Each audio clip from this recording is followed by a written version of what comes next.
What a match! একটা champions লিগের সেমিফাইনালের ম্যাচে আমরা যেরকম এক্সপেক্ট করি ঠিক তেমনটাই হয়েছে, অর্থাৎ ডাইরেক্ট পয়সা উসুল করার মতো ম্যাচ ডর্টমুন্ড ভার্সেস পিএসজির ম্যাচটা। আর আজকের ম্যাচে কিন্তু ডর্টমুন্ড এত বেশি ফ্যান্টাস্টিক একটা ম্যাচ খেলছে বলার মতো না।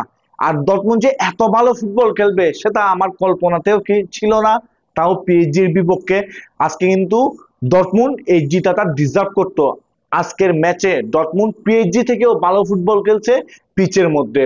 আর হচ্ছে আজকের ম্যাচে ডর্টমুন্ড বলেন পিএসজি বলেন দুই টিমই কিন্তু টেকনিক্যাল বেশি আপনার চেঞ্জ করে নাই। ওরা ওদের ন্যাচারাল যে গেম প্লেটা ছিল ওই গেম প্লেটাই খেলছে এবং ওরা পুরো 90 মিনিট কন্টিনিউ করে গেছে। আর তার সাথে এখন ম্যাচের ভাগ্যটা অনেকখানি পার্কডিপ প্রিন্সেসের উপর নির্ভর, কারণ পার্কডিপ প্রিন্সেসে গিয়ে আপনার ডর্টমুন্ড 1 গোলের লিডে খেলতে নামবে আর অন্যদিকে পিএসজি 1 গোলে পিছিয়ে থেকে খেলতে নামবে।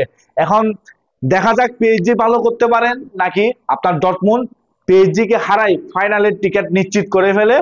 আর আজকের ম্যাচটা আসলেই সুন্দর একটা ম্যাচ ছিল এবং ইন্টারেস্টিং একটা ম্যাচ ছিল। আর ডর্টমুন্ড যে এত বেশি ফ্যান্টাস্টিক ম্যাচ খেলছে সেটা বলার বাইরে।